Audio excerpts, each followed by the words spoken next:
Ambia Bwana mwanzo wako, haijalishi ni mwanzo gani. Ambia Bwana maeneo ya rehema.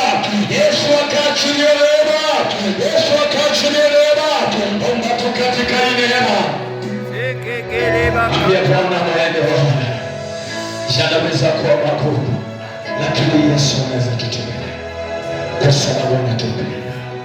Rehema Bwana akaikomoa. Bwana akape kibali. Bwana akafanya jambo jipya. Bwana akainuliwa territory. Bwana akainuliwa anga kwa sababu ya ujasiri wa neema. Siombe ombi moja kwa ajili ya anga ya mvua. Ambia Bwana shukisha mvua katika maneno yako ya mwisho. Ambia Bwana shukisha mvua wa neema. Ambia Bwana shukisha mvua wa territory. Ambia Bwana shukisha mvua. Ambia Bwana shukisha mvua. Ambia Bwana shukisha mvua. Yanawezekana katika majira. Chochote kitapangwa na sababu